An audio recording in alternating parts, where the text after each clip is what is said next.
All right, guys, welcome back to the WatchWell Podcast. We're excited for this one. We're always excited around here about talking about movies, Nick. How was your week? Good week. Got to watch The Dark Knight, so it's always a good week when that happens. Yeah, Dark Knight. I actually watched both of them, Dark Knight and The Dark Knight Rises. So See, I thought about it, but I wanted to wait. I wanted to talk about this one and then and then I'll watch the next one. Yeah. I mean, I've seen it countless times. Regardless. That's probably a wise decision. I just forgot how epic these movies were, and I just couldn't stop. So yeah, that's where I ended up, is watching both of them. So yeah. Well, I'm excited for this one, so I want to hit the ratings and jump right into it. I don't really have much prepared, so we'll see where the conversation goes. I'm sure you have a lot of things to talk about, and a little bit. We'll go from there. Sound good? Sounds good to me. Awesome. So let's jump into the ratings, okay? All right. So The Dark Knight, just as always, we want to provide information just in case you don't already know it, so that you can make wise decisions about what you watch and what you don't watch. So, or what your kids watch and what they don't watch.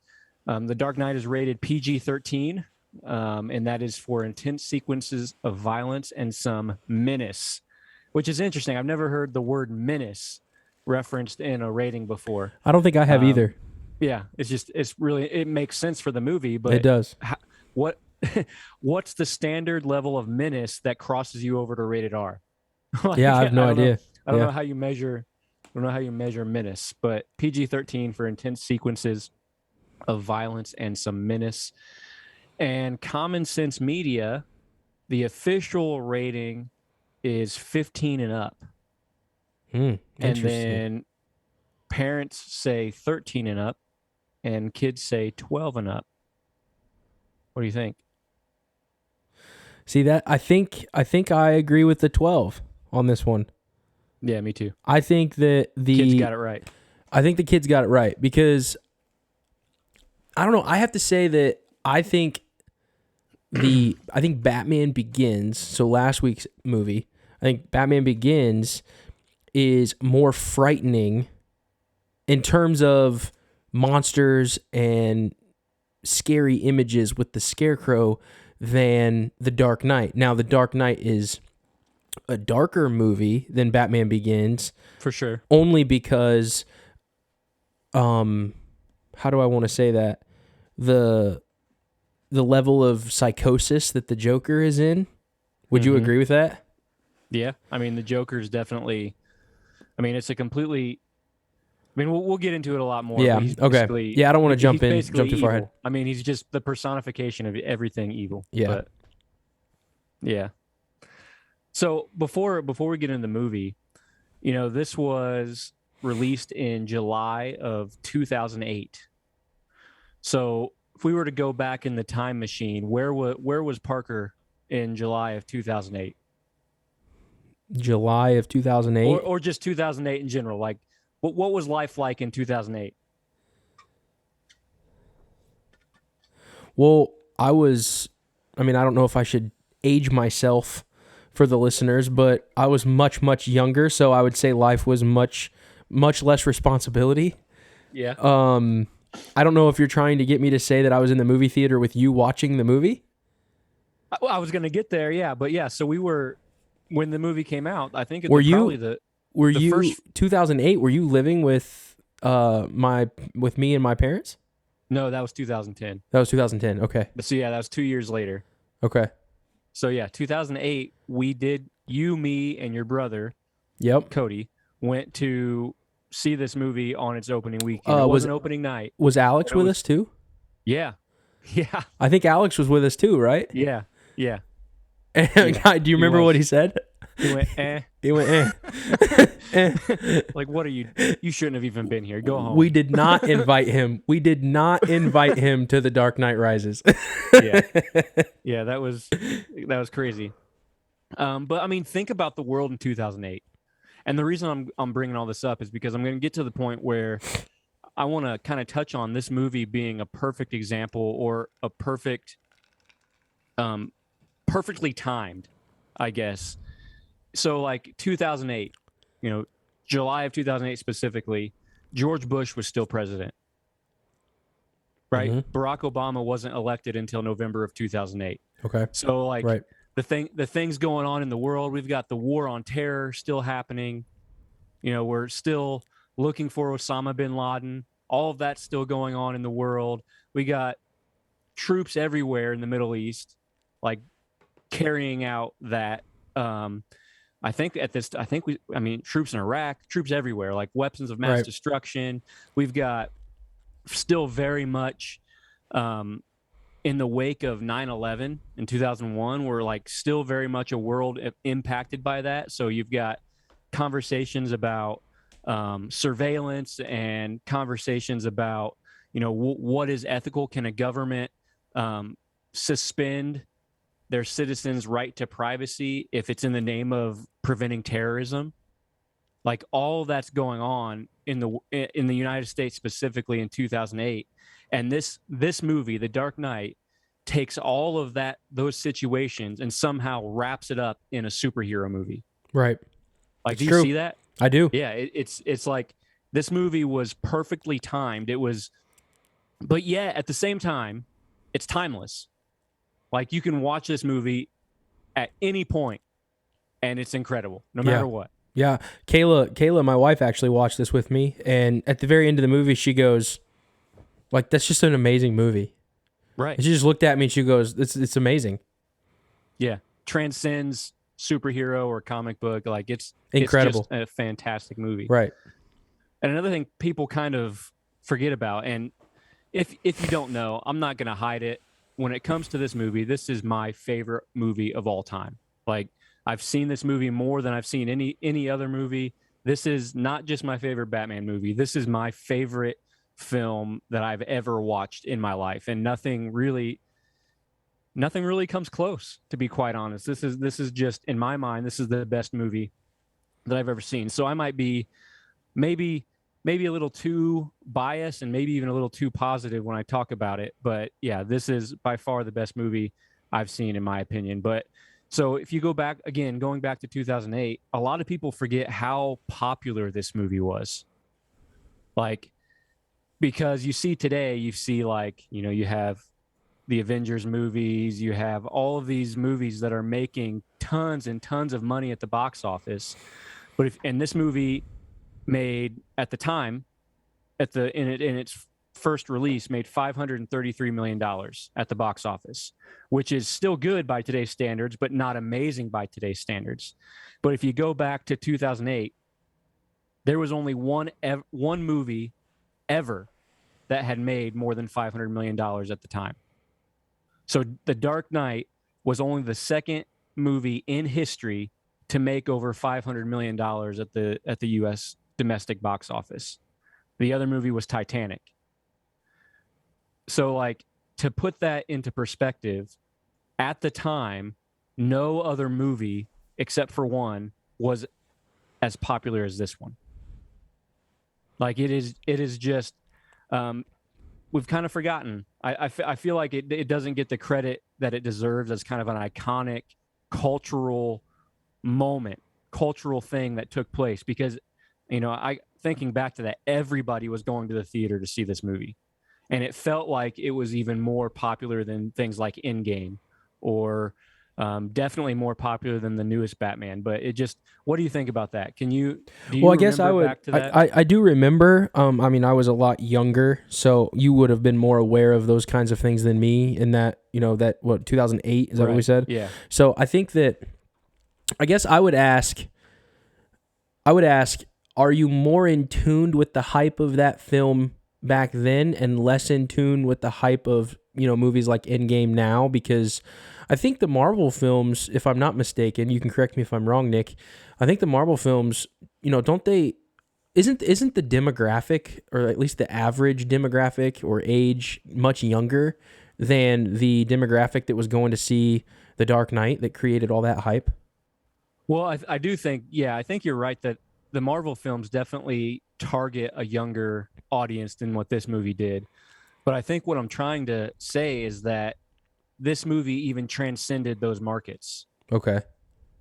And it did so in a way that only one movie ever in history had to that point. Okay. Now, Endgame and stuff like that. Comparing it to Titanic, right? Titanic, yeah. So Titanic made over 600 million at the box office. At the time this movie came out, that was the only film ever to make over 500. And so The Dark Knight, when it came into theaters and left theaters, when it left theaters, it was the number 2 movie ever at the box office. So now, I mean, you look at it, Avengers, like the Marvel movies kind of have this instant hype, like get there and then come, like get everybody that you possibly can in the theater and then get it onto DVD as quick as possible. Like that's what the Avengers, Marvel movies, and a lot of movies feel like that now. Get everyone in the theater as fast as possible, and then get it to DVD so they'll go buy it. I mean, I think this movie was in the theaters for an entire year. It was just a different time, a different movie going habits were different. Well, I think there is something to say about, like, okay, so The Dark Knight is a trilogy. Mm-hmm. And look at how many Marvel movies it took to get the hype of Endgame. Yeah. And The Dark Knight did it in what? 3? One. I mean, Batman Begins and then Dark Knight. Yeah, The Dark Knight. The second movie was. So I don't know if, like, if you like, do you know off the top of your head what Endgame made at the box office, or even the first Avengers movie? So the very first Avengers movie was actually what, the 4th movie in the series. Well, there were two Iron Mans, Thor, Captain America. Is that what it was? Yeah, I don't know. I can't remember if there was another one, but it was at least the 5th. Yeah, and that was the first one that was a really big hit. Yeah, like, and then Endgame, they were what, 9 or something? Yeah. I don't really know that. I'm sure somebody can correct us if we're wrong, but I'm just saying that, like, even like as timeless as we've said that they are, I totally forgot how epic these movies were until I rewatched them recently. Yeah. Just completely forgot. Yeah. And you go to rewatch them, and just like I said, like about Batman Begins, the movie and the filming doesn't look old. It doesn't, like, that doesn't take away from the experience in watching it. Yeah. So that's what really got me. And The Dark Knight's obviously even better than Batman. And I know it was shot on IMAX cameras, but I don't know if that technology in those cameras make a difference in terms of what was shot when. Maybe a little, but not. No, I don't know that it does, but so fun fact, because you mentioned the IMAX camera. They actually, at the time that this movie was filmed, there was something like 4 of those cameras in the world that existed, and they broke one filming this movie. Right. I don't know if you knew that. But it was in the Lamborghini chase scene, or the scene where the Lamborghini, Bruce jumps in front of the SUV with his Lamborghini, right? Yeah, it is. So cool.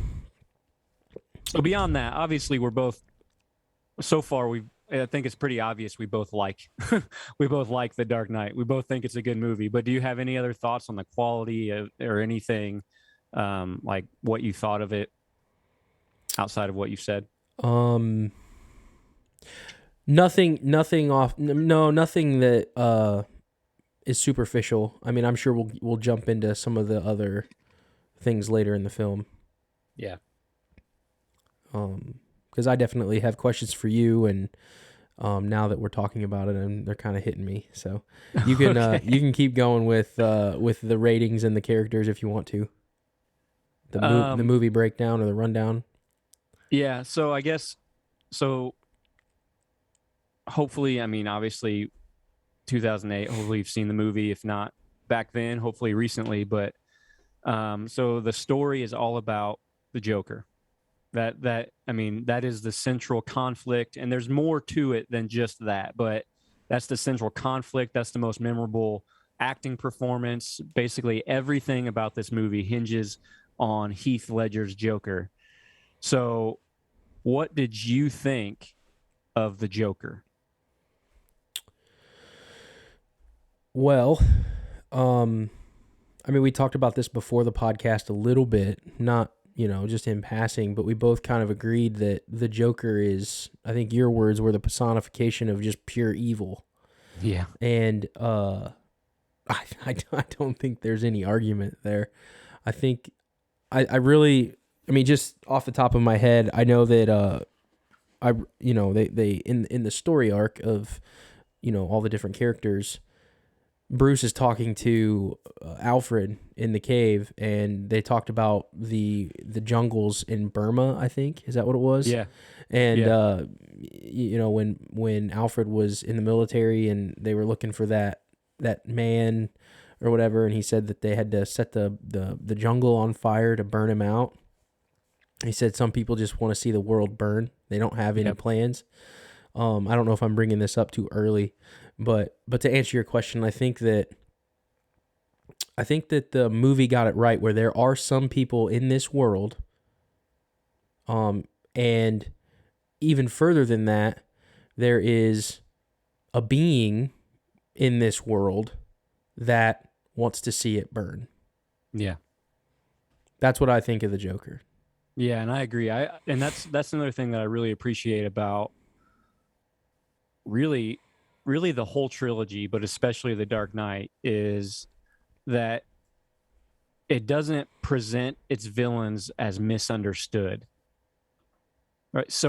There's so many movies that will try to get around the fact that its villain is evil. Like they try to, you need to relate to this villain. You need to understand this villain. You need to see that it's from their trauma, that they're just misunderstood, that they have good intentions. They're just doing the wrong thing with those intentions. And the way that the hero has to overcome the villain is through gaining an understanding of the villain. And there's definitely some elements where Batman has to try to understand the Joker, but the more he tries to understand the Joker, the more he realized that he's just evil. He doesn't have any goals. He doesn't have anything he's trying to accomplish. He's just evil. Like what Alfred says about that thief that they were tracking in Burma. He just wants to watch the world burn. Right. And I appreciate that we don't have to, that some things and some people are just evil. So for sure. I see that too. But what about Heath Ledger's acting performance? Well, I guess that's the big one, right? Because it killed him, or well, so I mean, that's the story. That's the theory. That's the theory. That's a theory. And we can talk more about mental health. I'm sure that's on your list at some point. Maybe not, but actually not. But I think that I think, and I'm really trying to think hard, because I can't think. I know we watched Fences, and Denzel is an amazing actor. I know that there are some female actors that are just stellar. There's, a handful of them that I would put them up with some of the best male actors as well. But I can't think of anything.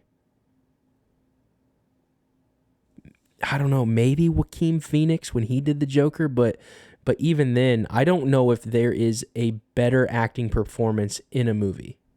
I agree 100%. I think that there are I don't know, you originally, you kicked us off with saying this is your favorite movie. It's probably the best movie that you think has ever been filmed, and there's not much that comes close. I think that there are other acting performances that come close. But I don't think that there's a better one. Yeah.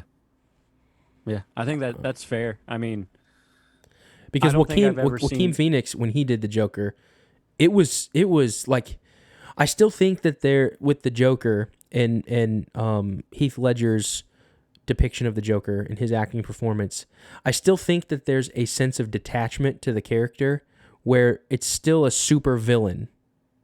So you leave the theater thinking, oh, those people, I don't relate to those people, kind of like what you were saying about the evilness, but even just those types of people don't exist because it's so out there. I left the theater after Joaquin Phoenix's Joker thinking, I could find someone like that hitchhiking on the side of the road. So I think that if I'm comparing the two Jokers, one just seemed more real, and that's why that depiction just seemed more real, which is why that depiction of the Joker, I guess, was more scary, I guess. But still, the lengths that Heath Ledger went to, I think, are greater, because that enhanced, or that enhanced version of the Joker, where he was still a supervillain, but that crazy. Yeah. He just became the character. Yeah. And that's something that I felt like I actually felt like that was missing from Joaquin Phoenix's Joker. Really? Because when I watched it, I walked away thinking that's Joaquin Phoenix acting. Oh, see, I got a totally different vibe. See, I could, to me, I couldn't, it didn't feel like Joaquin Phoenix became something that he wasn't. See, like, obviously it's a character where he's acting, but to me, he was just like, almost like, like Denzel Washington in Fences. Like, you're aware the whole time that's Denzel Washington. He still does an incredible job, but you're aware the whole time that, oh, this is the way Denzel acts, right? This is what he does. It's good, but it better than good even, but this is Denzel. And see, so I felt the same way about Joaquin Phoenix. I think that, and maybe I'm wrong here, I'm sure people will disagree, but I think that Joaquin Phoenix, I think the only reason why that may be true is because Joaquin Phoenix is, I think, or at least in my, I can only name a few movies that Heath Ledger's ever been in. I know a lot of movies that Joaquin Phoenix has been in. So just in terms of knowing of the actor, I think maybe that would be the only reason why I would have thought that, oh, that's just Joaquin Phoenix acting. Mm-hmm. However, when you look at the two Jokers and you watch the degradation into mental psychosis in order, to that journey from, I guess, somewhat normal and down on your luck to just constant life beating you down, and you just lose your mind. I think that the Joaquin Phoenix version of that Joker flawlessly, in terms of story, depicted that really, really well. Just flawless. But Right. they're two different types of Jokers, so I don't want to say one's better than the other, because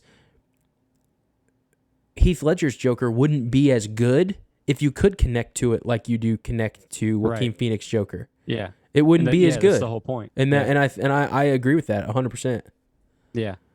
So, yeah, to me, so I had seen almost all of Heath Ledger's movies leading up to this. So I was really familiar. I mean, the one that sticks out in my mind more than any other is probably, I mean, all of them were extremely different than The Dark Knight, but the one that I liked the most was A Knight's Tale. It's a great movie. So that's the one that I remember most. He's also in a movie called Brothers Grimm, and that one's way out there. Yeah. With all the fairy tales. Yeah. Is Matt Damon's in that too, right? I think so, yeah. Yeah. That's actually one that I haven't seen that one. Yeah, it's interesting. It's a very dark version. It's a very dark version of all the fairy tales, like, combined together, about the Grimm's brothers, who supposedly wrote them, I guess.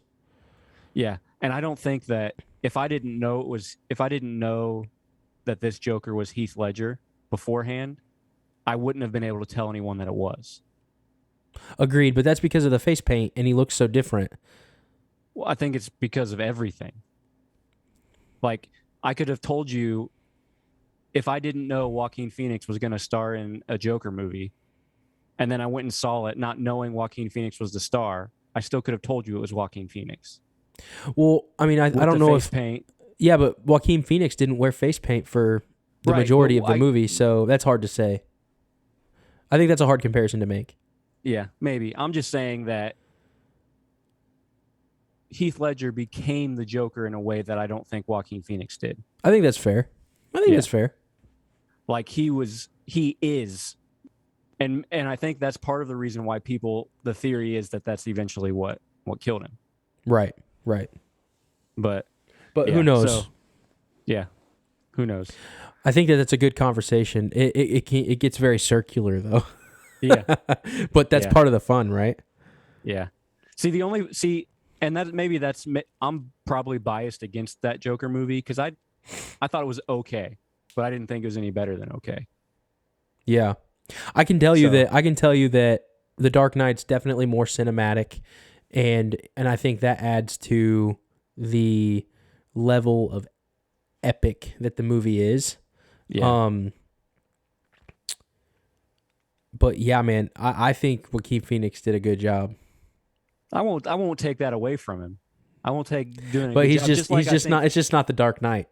Yeah, Yeah. but also, I think the guy that they did the after credit scene in the Batman. You know, you had the Joker there, and then they had that deleted scene. I don't know if you watched the deleted scene that was released with the Joker. I think he did a really good job too. He did.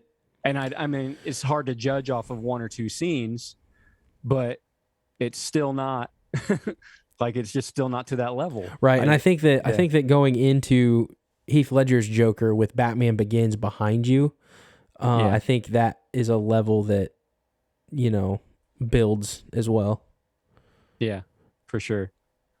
Which it's interesting that you word it that way because Christopher Nolan, the director of the whole trilogy, actually says that the theme of The Dark Knight is escalation. So it's interesting that you say it builds, because the theme of The Dark Knight, in comparison to the Batman Begins movie, is how, you know, they say it at the very end of Batman Begins, where Batman and Jim Gordon are on the roof and they reveal the Joker card. And he says something like, you know, he's talking about the idea that the police by semi-automatic weapons, then the criminals somehow get automatic weapons. Right, and constantly right. There's this battle where every time the good guys seem to get an upper hand, the bad guys find a way to get an upper hand. And then he says, take this guy, for example. He wears face paint and leaves this calling card. He has a feel for the theatric like you. And then so The Dark Knight is the escalation in criminality caused by the existence of Batman. That's the whole theme. Right.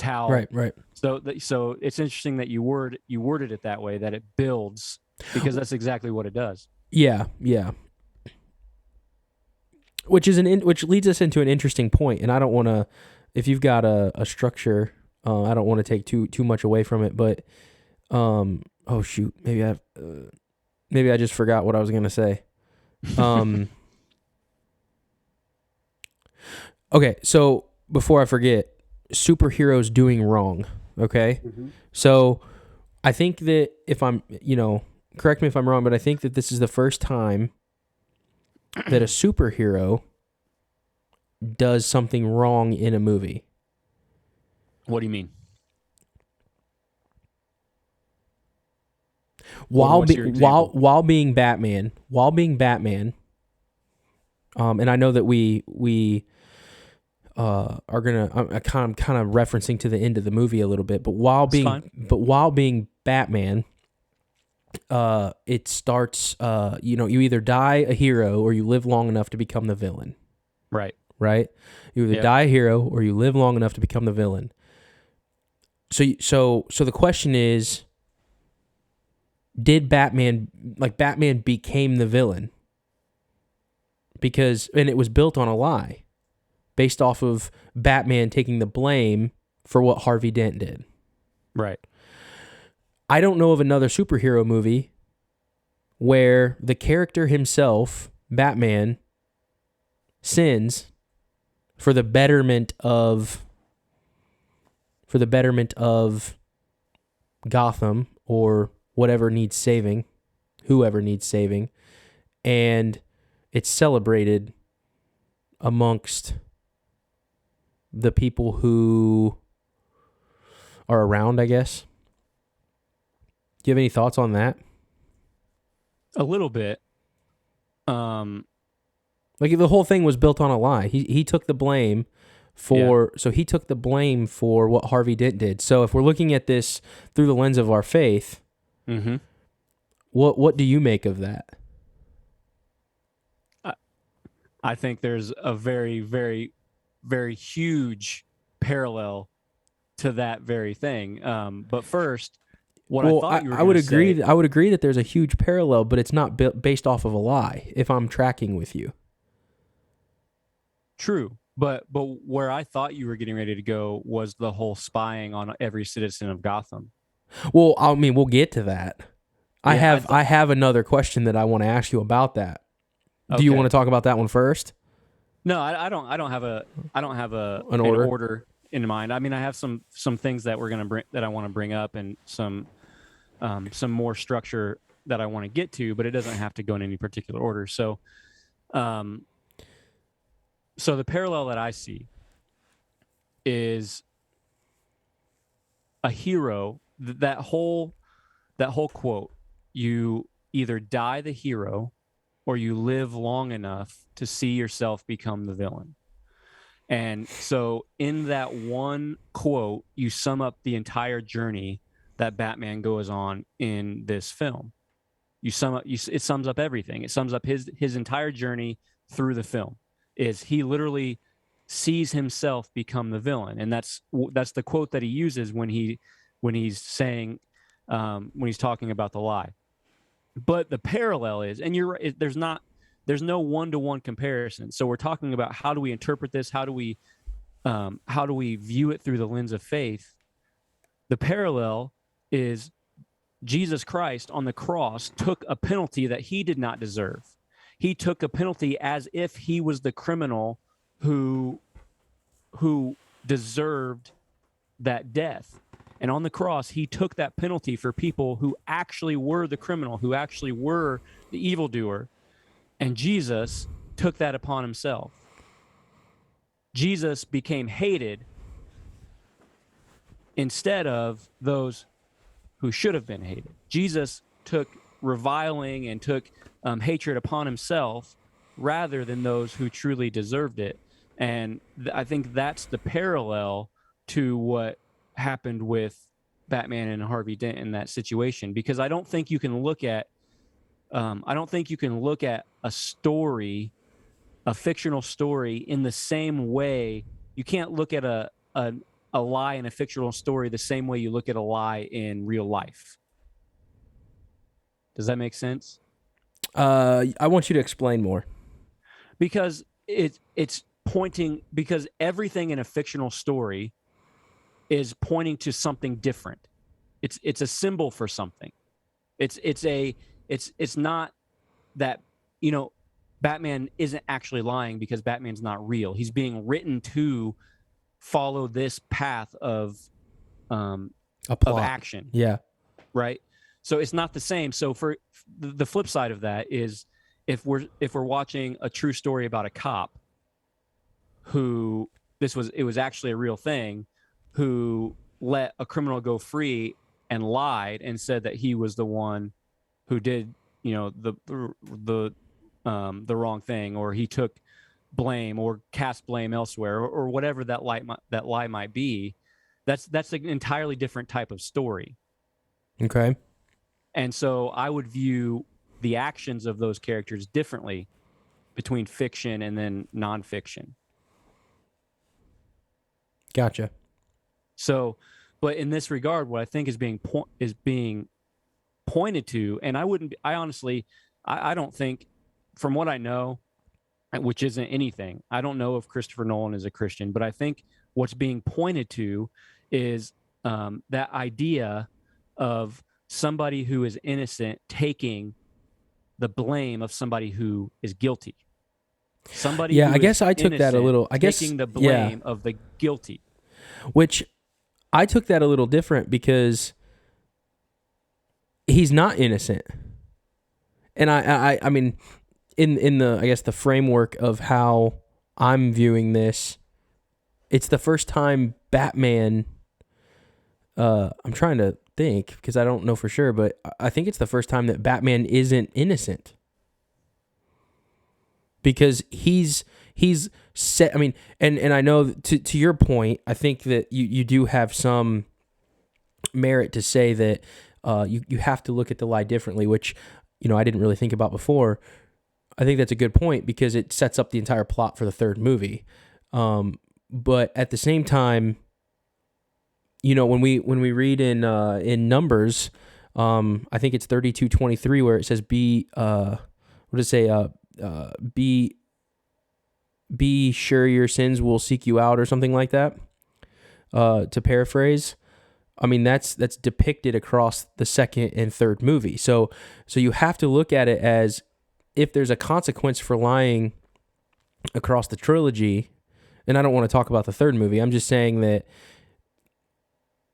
there is a consequence for what Batman. There's a direct consequence for Batman and Jim Gordon, in terms of escalation. How we talked about earlier, there's a direct consequence to the lie that they told in order for Batman to take the sins of Harvey Dent on his shoulders, so that Gotham can be lifted up. So that actually might be something where I know a little bit too much about the development of the movies. Yeah. Because I know that The Dark Knight Rises, the third movie, was not the story that was originally planned. Oh, when The okay. Dark Knight was finished. Okay. Because they couldn't do the story that was originally planned. And why is that? Heath Ledger died. Oh, so then what was originally planned? Because I'm unaware. They've never released exactly what was planned. Okay. Or what ideas they had for going forward. But what I do know is that if Heath Ledger hadn't died, it would have been a very different third movie. Okay. So Heath Ledger died during the editing of the film. So January before it was released, and so once filming was all done, they had in mind something that they would do and something that would be the third movie that probably would have involved Heath Ledger's Joker, and maybe it's the case that this lie would still be the same thing, but it's more likely, in my opinion, and this is just opinion, that we actually see Batman active and being chased by police in the third movie if Heath Ledger didn't die. Because that's where we end The Dark Knight. Right. Jim Gordon says we will chase him, right? Right. But they didn't spend the next 8 years chasing him because Batman wasn't even active. Well, according to The Dark Knight Rises. Right, and I took that as Bruce Wayne. I guess I'm looking at the movies as I watch them. Yeah. Because to hide Batman, you just go into hiding, which is what, like, he just became Bruce at that point, and Bruce was different because of Rachel's death. Mm-hmm. So, but that's just kind of the way I viewed that, and why, again, we're just talking opinion. I think it was interesting that in the first movie, it's all about Batman becoming Batman, mm-hmm. and sticking to a moral code. Mm-hmm. No weapons. And you see that theme through The Dark Knight. Due to the whole compassion thing that we talked about in Batman Begins, where it separates us from them.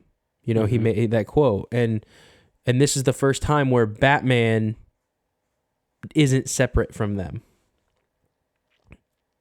So he uses sin to do the right. I guess it's fighting sin. It's fighting sin. It's fighting sin with sin, in a way. Is it not? If you're viewing it as in the real world, I think so. Right. But like as a fictional story, it's more about what it's pointing to. Okay, so you're the idea. It's more about the idea that it's presenting. Okay. To me, that's just the way. So like, that's more so what I see, and I understand what you're saying, but the lie, as you're saying it, is that Batman says he killed people, right? Yeah. That's what Jesus says when he's on the cross. Or that's the way Jesus is treated when he's on the cross. I mean, that's fair. I think that's fair. I think the right verbiage there is that's the way he's treated, not necessarily that he's saying that. But yeah, that's a different way to look at it than I originally viewed it. The way I look at it is Batman is verbally saying what Jesus did on the cross. Yeah. No, I think that's right. So he's you're saying, right. You live long enough to see yourself become the villain. I can be that. I can take the weight of all this villainy and evil on my shoulders.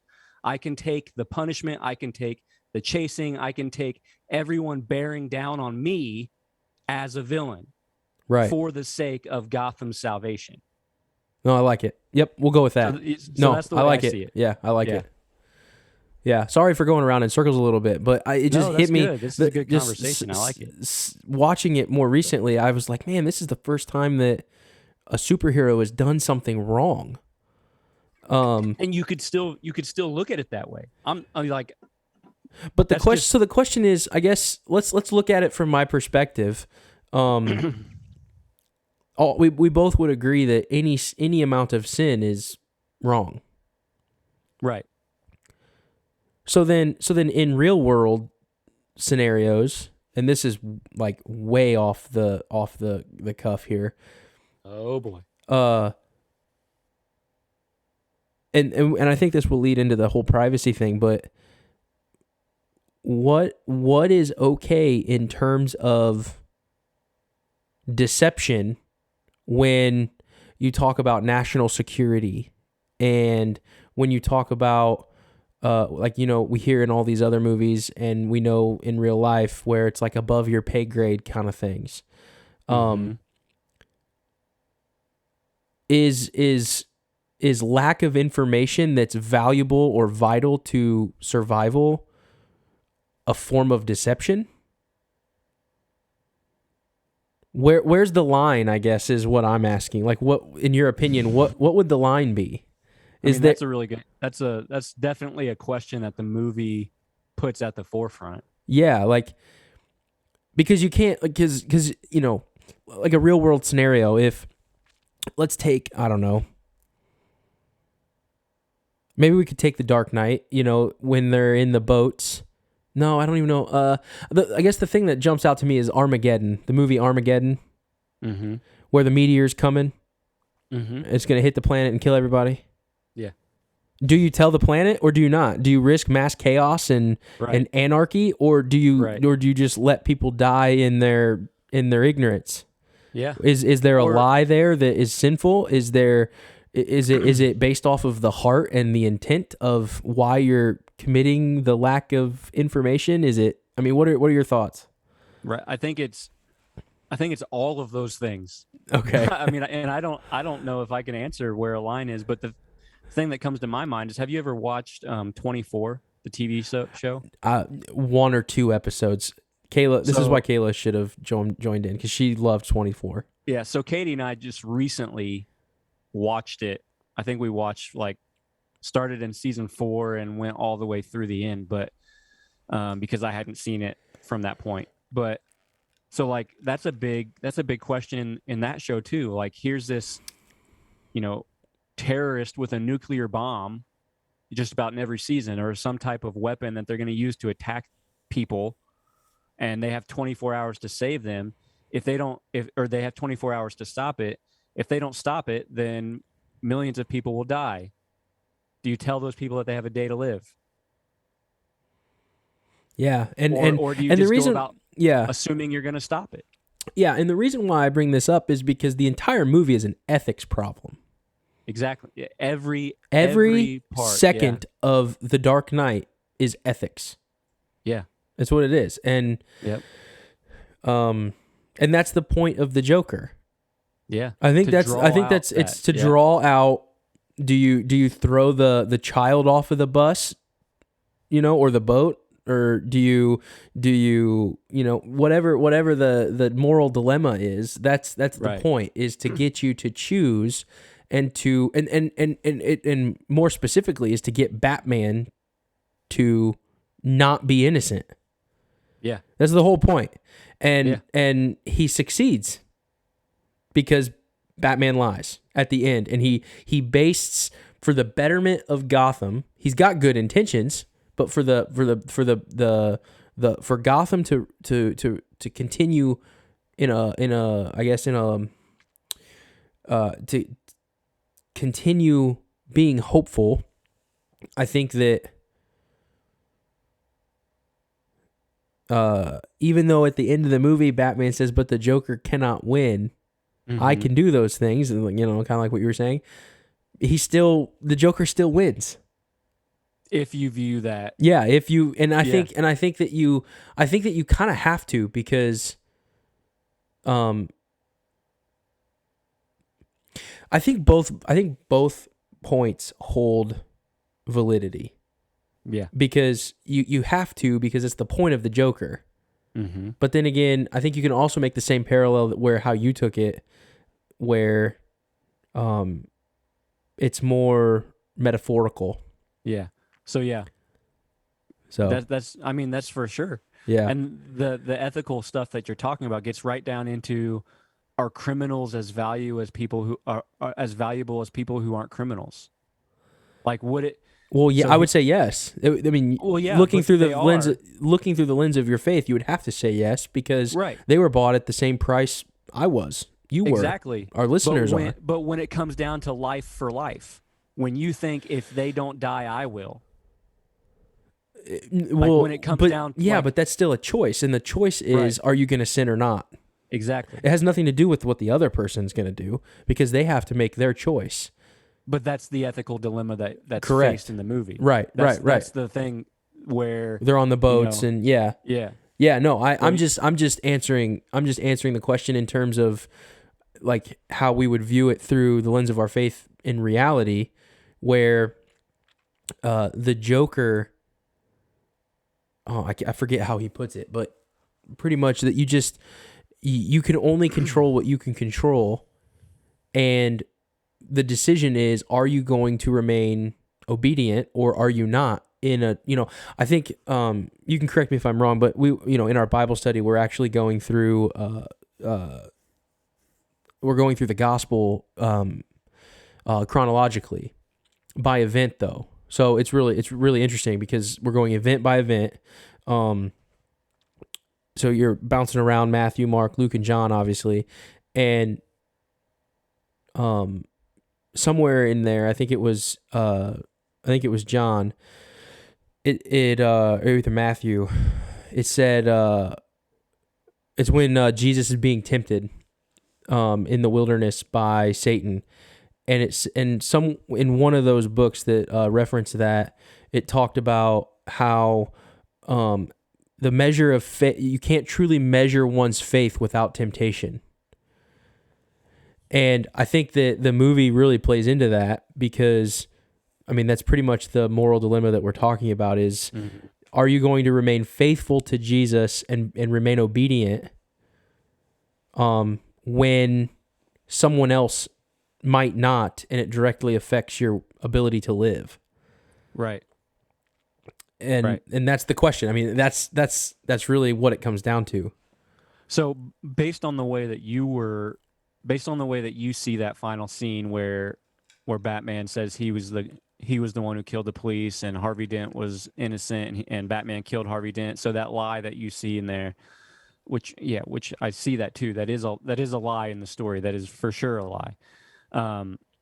So based on that, though, and the Joker's goal of corrupting the best Gotham has to offer, right? That is to show that when people experience pain and fear of great proportion, when the stakes are really high, people will show you who they really are, and what they really are is evil. And that's the Joker's whole point, is to say, you guys are just like me. And he proves to be true in the case of Harvey Dent, right? Yep. Batman. Based on the way you see that scene, it's true, proves to be true about Batman, about Bruce Wayne, Gordon, Jim Gordon. Well, I mean, because he participates in the lie, participated in it, and at that point he's the commissioner who is the police covering up justice, not carrying out the oath that he took to protect and serve Gotham and uphold the law. Right. But it doesn't hold true for the people of Gotham.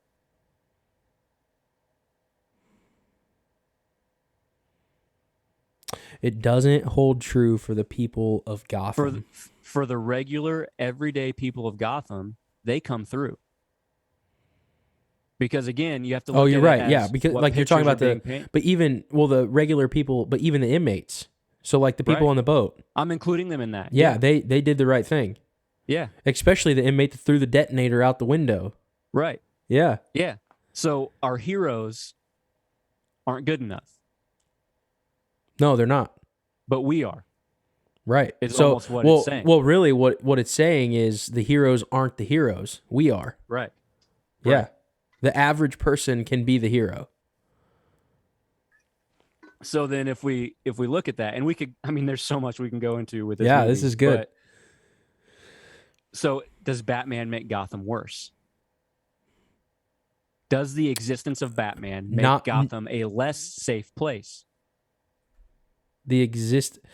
Well, I don't know if I believe that, because because if it's not the Joker, it's someone else. Right, but the people of Gotham were able to withstand what the Joker wanted to accomplish. But Batman couldn't. Jim Gordon couldn't. Harvey Dent couldn't. Yeah, but I would say, yeah, go ahead. The Joker doesn't exist without Batman. That's the theme of the movie. The Joker doesn't exist without the Batman, but I Right. would say if it's not the Joker, it's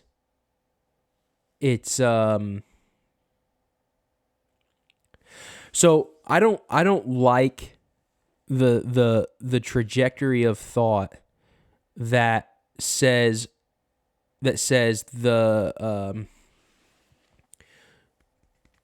so I guess let me ask you this question. Would you say that that Batman is good? Batman is I guess if all of it were real, would you say that Batman is good?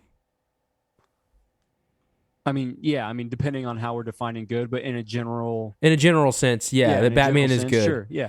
Sure. Or at least that. represents goodness. Sure. Okay. Yeah.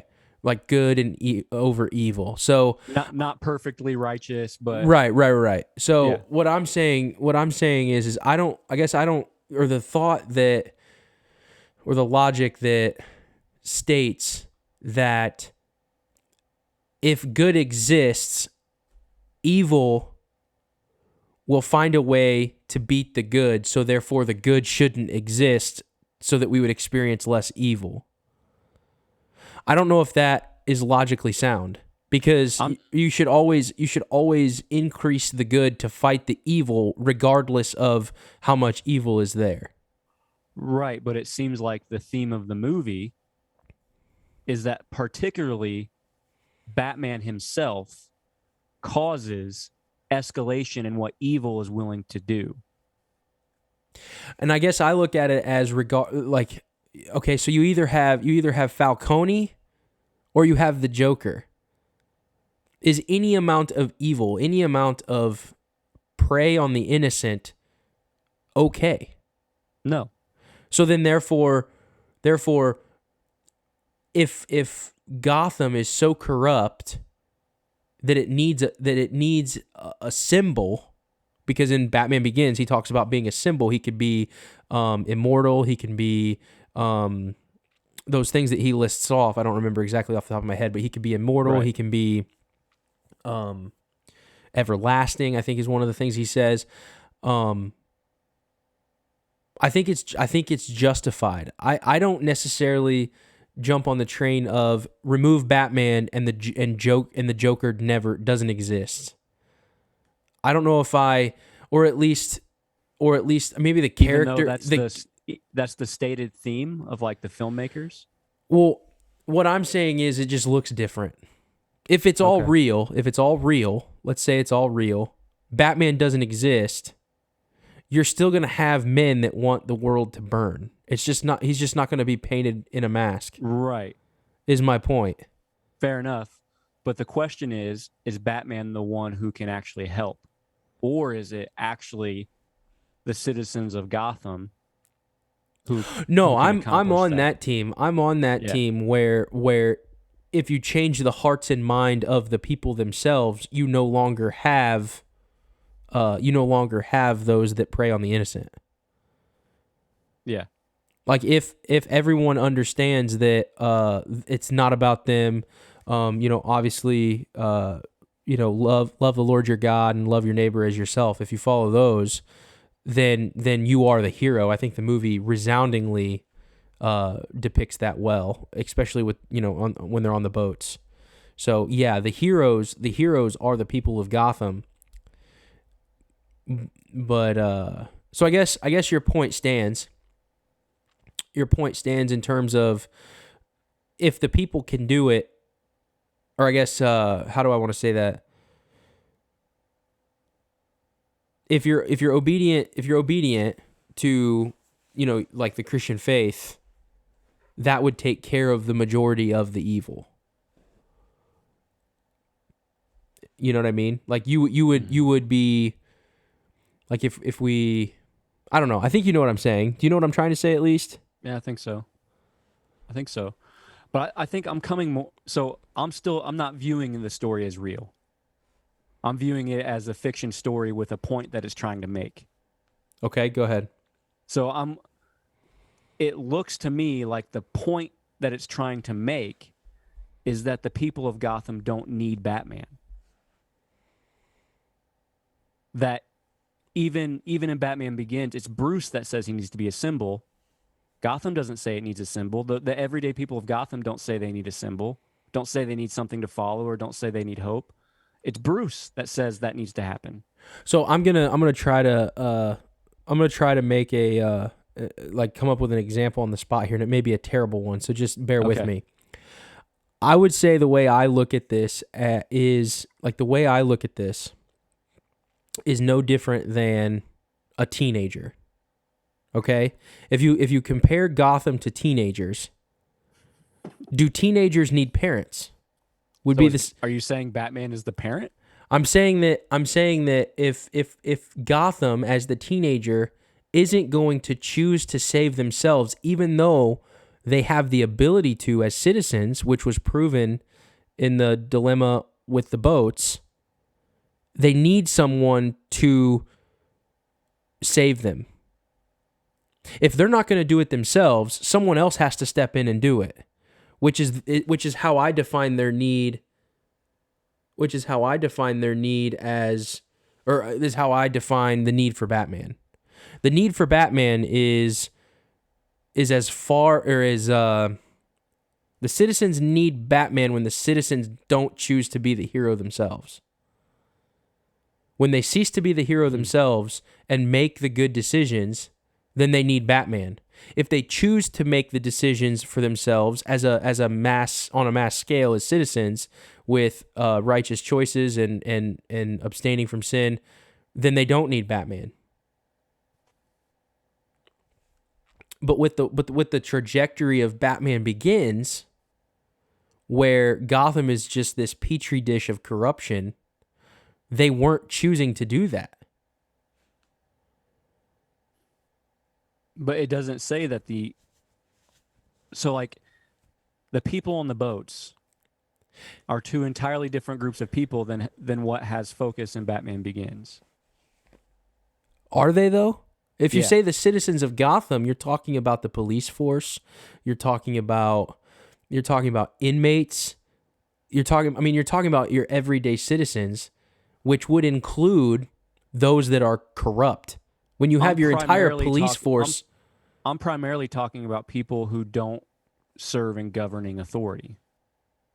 When I say everyday citizens, I would say people who aren't the governing authority, but people who go to work, who come home, who raise families, who earn a living. Those are the people that I'm thinking of when I say everyday citizens of Gotham. Okay. So they,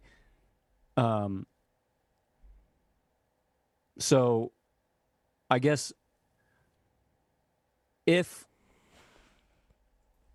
the end of Batman Begins, they state the theme that Batman causes escalation in crime. because of his theatrics, because of his symbolism. The symbolism of Batman causes something like the Joker to rise to prominence. And then that gives us the jumping off point to all of the Dark Knight. Batman, the existence of Batman escalates into something like the Joker.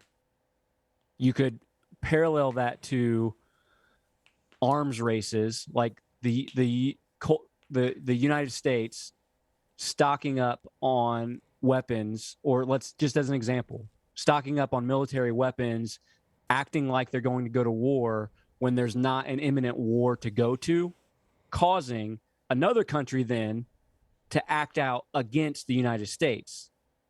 We see that with countries all the time. Mm-hmm. And then, I mean, you take the United States out of it and put a different country in there. We see that all the time. Mm-hmm. Like this seemingly good thing, even if it has good intentions, then provoking a response from the opposite side that is even greater than what we were prepping for. So,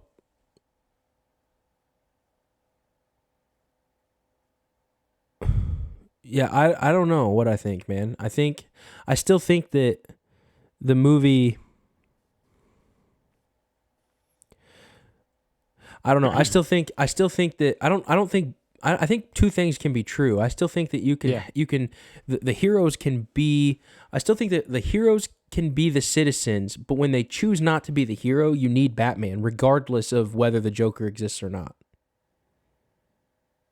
Because it's a war. It's a war. Right, but I'm saying, what is this movie saying?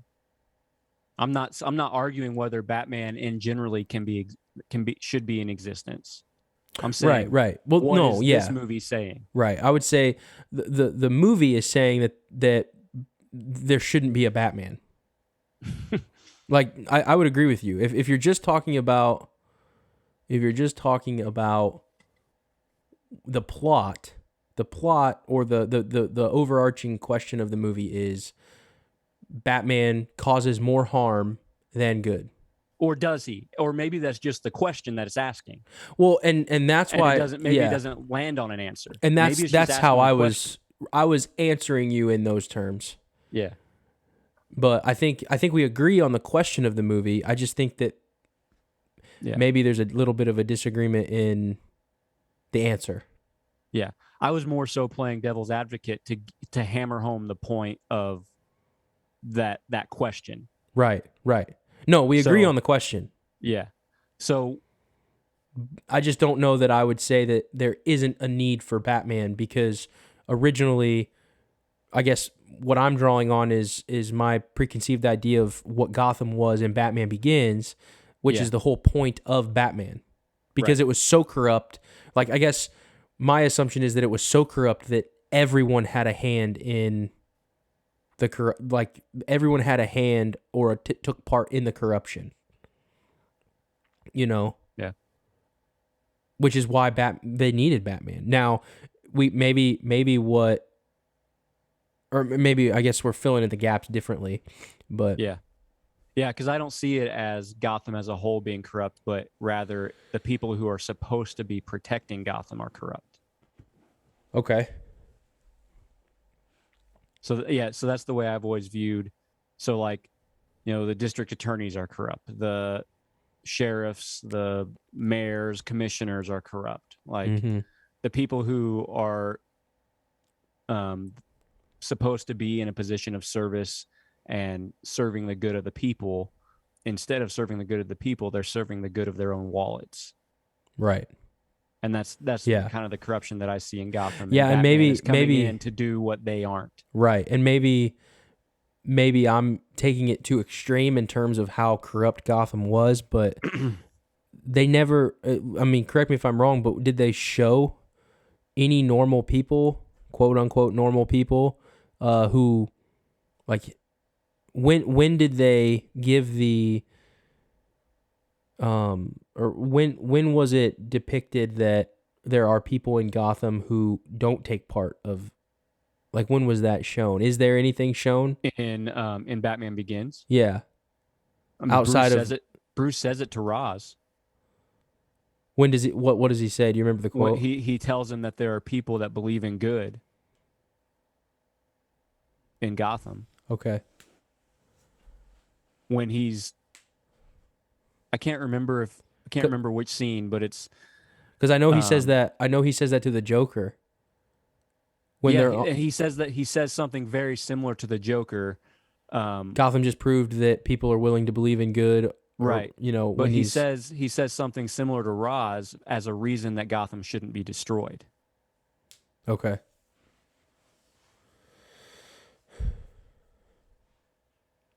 So, but yeah, I think I'm with you on. I still fall on the side that Batman is necessary. Right. I'm just not 100% confident that this movie is trying to present it that way, or not, or maybe it's just trying to throw the question out there and leaving it open. So what do you think the question exactly is? Because I think we threw around a couple of different ones. Right. So in the term as it relates to Batman specifically, it's and Bruce actually point it to the scene where Bruce is with Alfred right after Rachel's death. He's got his bat suit on, but he doesn't have the mask on. He doesn't have his cowl on. He's sitting there in a chair in his bat suit. Alfred's about to hand him the note that Rachel left, and then he takes the note back, and then we see him eventually burn it. Right. And he doesn't give it to Bruce, but he lets Bruce think that Rachel was gonna choose him when she wasn't. So there's another lie, right? Yeah. Yet another lie. An ethical dilemma. Do I let Bruce know this, or do I let it be a secret forever because he's never going to find out? Right. But in that scene, it's the same scene that Bruce asks Alfred if they caught the thief in Burma, and he says yes, and then Bruce says how, and Alfred says we burned the forest down. Right? It's in that same scene. Bruce says something like, have I inspired more evil than good? So that's Batman basically asking the question of the movie right there. Right. Of himself. Has Batman inspired more evil than good?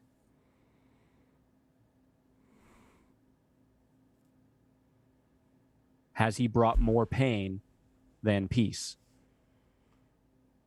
Yeah, but I still don't agree with that question, because have I brought more pain than peace? I think that's a very, I mean, I'm trying to gather my thoughts. So Batman, he wanted to be a symbol, right? Yeah. He wanted to be a symbol to inspire. His goal was to inspire the people of Gotham, right? He wanted to be a symbol to show that the people of Gotham don't have to stand for the corruption and for the evil that exists in their city. Right.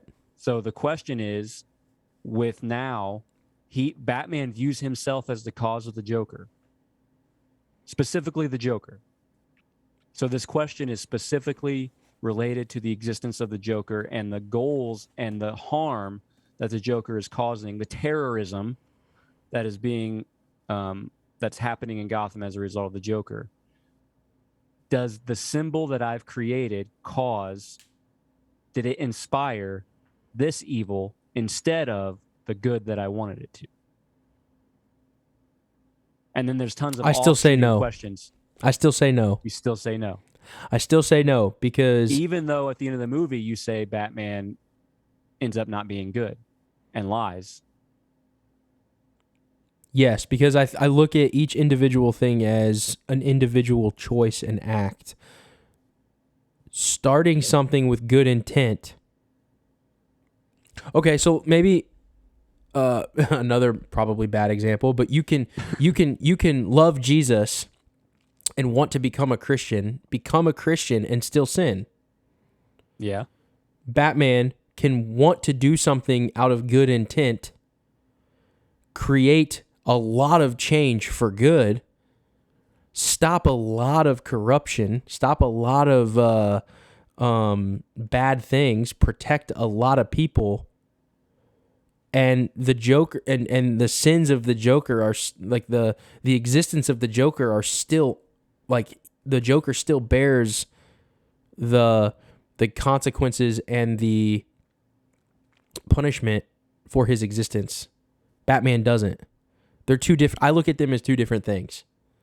Right. But the filmmakers themselves say that without Batman, Joker doesn't exist. I think that's, and I know, I think that's wrong.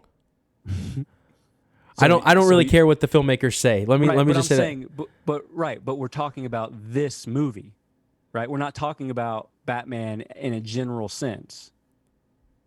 When maybe I missed it. When in the movie do the filmmakers say that, or are you just saying extra information? Well, I'm saying they say it from the end of Batman Begins, and then they say it throughout, and then they repeat it in extra information. Yeah, I mean, if that's the canon, if that's the canon we're taking, if that's the frame where we have as viewers, where we say that's the fact of the movie, that's how we're viewing this movie, then I don't necessarily know if I think the movie makes sense anymore. Okay. Because if we're viewing this through the lens of our faith, the sins of the Joker are the responsibility of the Joker, and the sins of Batman are the responsibility of Batman. Right. My opinion is that the filmmakers setting that as the principle for the film, I guess, I don't know if that, like, you can say that, but I still think that they're individual of each other. Criminals rise to meet the level of Batman. Criminals go to greater lengths to accomplish what they want to accomplish because of the existence of Batman. And if we take that as truth in that world, then Batman shouldn't exist. I don't think you can have both. But again, it's still a question. It's still, so Bruce is sitting there. He asks, have I inspired this madman? He calls the Joker a madman. Have I inspired this?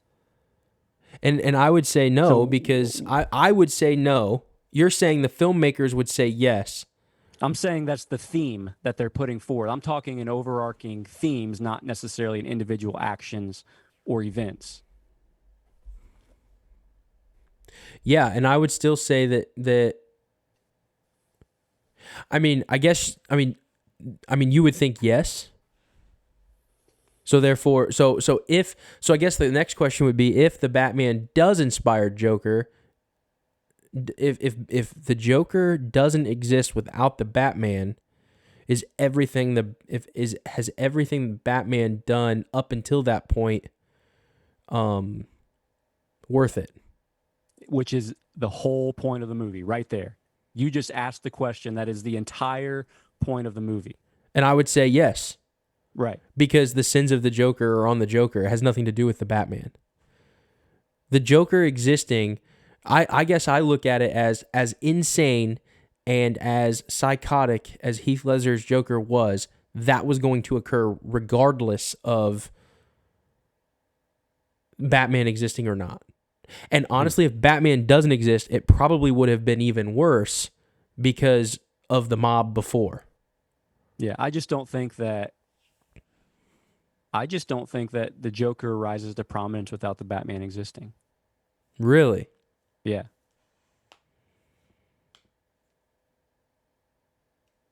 Well, maybe the movie does support that a little bit too, now that I think about it, because the whole reason why the Joker is able to gain control is because everybody else, all the other criminals, were afraid of Batman. Yeah, but then which I didn't think about before either. In the interrogation scene, it kind of paints the picture that Joker was just a low-level criminal before the Batman.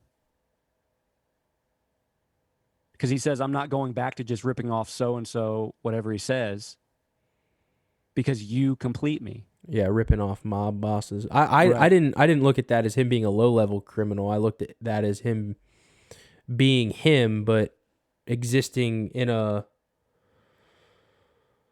I mean, if he's ripping off mob bosses, I guess I just assumed that was a little bit higher than the guy working for the mob. The guy working for the mob would be the low level guy. That's how I viewed that. Yeah. But maybe I got it wrong.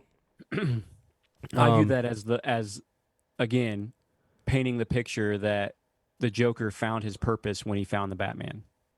When he found Batman, the Joker found his purpose, or what he viewed as his purpose, and because of that, he strived to rise to that purpose, and he doesn't want to go back to what he was before. Which is supported by I don't want to kill you, right? You complete me, right? Yeah, but I mean, there's so many different ways to take every little answer thing. The questions that it asks to even. I'm sure there are a lot of different questions that it asks that I can't even think of. But that's what makes the movie so good, is because it just continually asks these questions. And I mean, you don't have to watch it that way. I mean, you can watch it and just view it as a fun crime action movie and be done with it and enjoy it. But I think you miss out if that's how you watch it. Well, I think the conversation that we've been having is the whole fun in digging into the plot of the movie to discern the depths of the movie are why it's so epic. Exactly. Yeah. Yeah. And how well thought out, and we said this in Batman Begins, is there's not an ounce of script, there's not an ounce of screen time that is wasted. Right. And it's carried out through 100%. The Dark Knight. Yep. But I still think that Batman is justified for existing regardless of whether or not the Joker exists without him. I do too. I agree with you. Yeah, I'm not giving that one up. Yeah, I'm with you because I even think that Batman was okay in the lie at the end. Well, so yeah, I don't. I mean, I was asking you your opinion, but I don't necessarily think I disagree with that either, because the whole point was like Batman's, even though it was built off of a lie, the point of it was that Gotham needed a hero. Batman isn't a hero. Yeah. Batman's whatever Gotham needs. Yeah. Harvey Dent's the hero. Right. And the Joker, so it's not necessarily and now I'm jumping in on the themes, but the theme of the movie is that, and you said this earlier, where the Joker was trying to corrupt the best of us. Yeah. Batman's not the best of Gotham. Harvey Dent is. Right. And that's why Batman had to sin, so that Harvey Dent, it was covered up that so Harvey Dent could look like the hero. Yeah. So you either die a hero or you live long enough to become the villain. And that's where it kind of comes full circle, is Batman was choosing to live long enough to become the villain so that Gotham could have Harvey Dent as the dead hero. Right. So they could have a symbol with a face, I think he says at one point. Right. Yeah. Which then that idea carries over into The Dark Knight Rises. Right. So, I mean, the symbol with a face, because Alfred kind of plays the part where he starts, and I don't want to, obviously we're going to talk about this next time, but where Alfred tells Bruce in The Dark Knight Rises that maybe that face is Bruce Wayne's face. Right.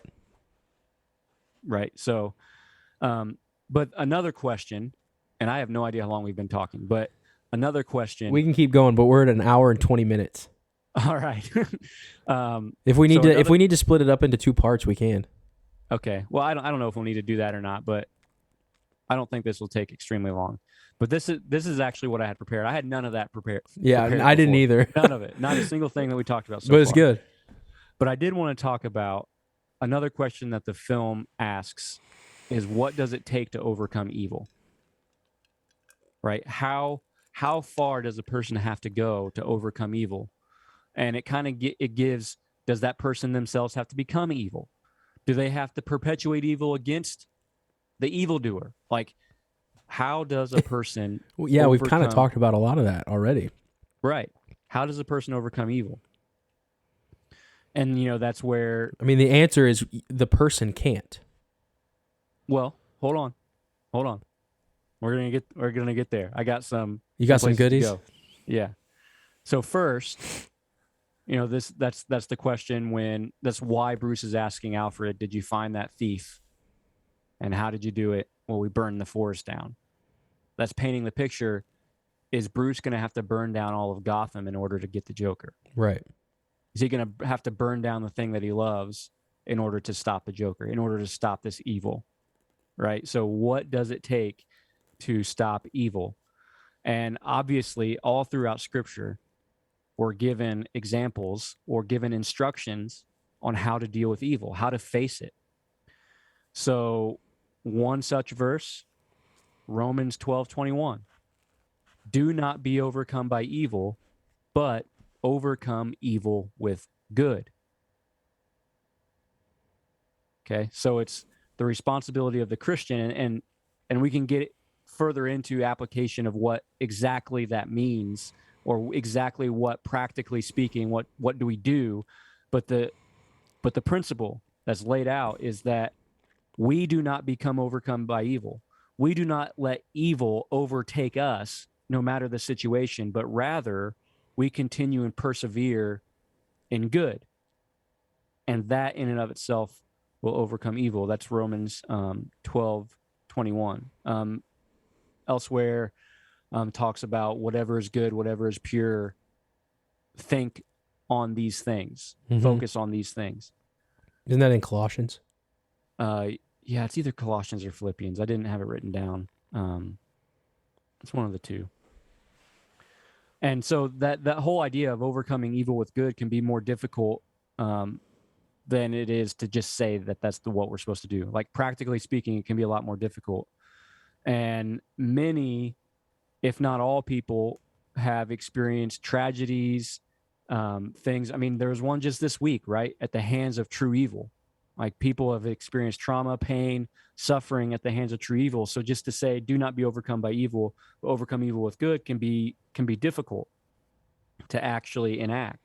So we might actually be tempted to enact evil against a perpetrator, or to, skip steps in justice to ensure that something is done. And we might even give up, if it's a great enough tragedy or great enough impact on us, we might even give up any effort at all at pursuing what is good. And that would be relatable, understandable, wrong, but understandable. And so when Bruce is talking to Alfred in the wake of this tragedy, which is Rachel blowing up in that building explosion at the hands of the Joker, that's the exact thing that Bruce is wrestling with. How do I get past this? How do I move on? How do I live? How do I continue? How do I persevere in the face of this extreme evil that I'm in conflict with every second? It has caused me all of this pain.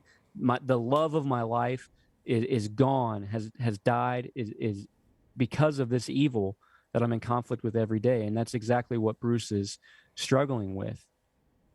John 16:33 says, I have said these, this is Jesus, I have said these things to you, that in me you may have peace. In the world you will have tribulation or trouble, but take heart, I have overcome the world. Ephesians 6:11 says, put on the whole armor of God that you may be able to stand against the schemes of the devil. And then 1 Peter 5:8 says, be sober-minded, be watchful. Your adversary, the devil, prowls around like a roaring lion, seeking someone to devour. So we're instructed to take heart in the face of tribulation, which means to be cheerful or to continue courageously in the face of persecution and tribulation. We're called to put on the whole armor of God so that we can stand against the schemes of the devil. And we're called to be sober-minded and to keep watch And then we're also called to overcome evil with good. All of these things entail trusting that evil ultimately does not triumph. We can't do any of those things unless we first have confidence that evil will not win, no matter what. That there is no scenario that exists in the world where evil wins. And we have that assurance. In order to have this type of hope, this type of faith, where we're able to persevere in the face of evil, we're able to overcome persecution that comes our way, we're able to overcome tragedy and struggle that comes at the hands of evil, we're able to overcome terrorist attacks, we're able to overcome anything that comes our way, is because we have to have a faith that evil does not win. And it has to be more than just empty, blind faith to mean anything. It has to be more than just, I say that I believe that. We have to have a reason. We have to have a foundation for believing that. And in Christ, we have that assurance that evil does not triumph, because Christ was killed by evil on the cross, yet he rose again on the third day, defeating death, releasing all who believe in him from the sting, from the penalty of their sin, and bringing about new life. And then furthermore, so there, Christ overcame evil with good. Goodness overcame evil, and we can expect that in Christ, goodness will always overcome evil, especially in an ultimate sense. There will come a time when there's no more evil. So Revelation 20,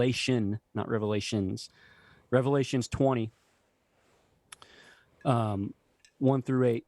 Then I saw a new heaven and a new earth, for the first heaven and the first earth had passed away, and the sea was no more. And I saw the holy city, New Jerusalem, coming down out of heaven from God, prepared as a bride adorned for her husband. And I heard a loud voice from the throne saying, behold, the dwelling place of God is with man. He will dwell with them, and they will be his people, and God himself will be with them as their God. He will wipe away every tear from their eyes, and death shall be no more. Neither shall there be mourning, nor crying, nor pain, for the former things have passed away. And he who is seated on the throne said, behold, I am making all things new. Also he said, write this down, for these words are trustworthy and true. And he said to me, it is done. I am the Alpha and the Omega, the beginning and the end. To the thirsty I will give from the spring of the water of life without payment. To the one who conquers will have this heritage, and I will be his God, and he will be my son. Evil does not triumph. Evil does not win. And if we have our confidence and faith in Jesus Christ and what he has accomplished and what he will do in the future, and we rest on the foundation of the Word of God, we can stand firm in the face of persecution. We can stand firm in the face of tragedy. We can look around. We can serve. We can help people even when we're at our lowest points. We can look around and serve others even when we're at our lowest, because we know by the Word of God in Christ that evil doesn't win. I think it's a good point to end on. Couldn't said it better myself. That's good. Check us out on YouTube, Facebook. Reminder, Facebook doesn't host the podcast anymore. You'll have to either go to Buzzsprout or Apple iTunes, Google Podcasts, any of those, any podcast platform that you choose to utilize. And then jump in on the Facebook group for discussion. We want to cultivate a good discussions on there for the movies a week, before they come out, and then you might find yourself on the podcast, or at least your comment might be read on the podcast. I misspoke. That was Revelation 21. Oh, Revelation 21. 20. Okay. Yeah. Cool. Next week, the Dark Knight Rises. Yes. See you next week.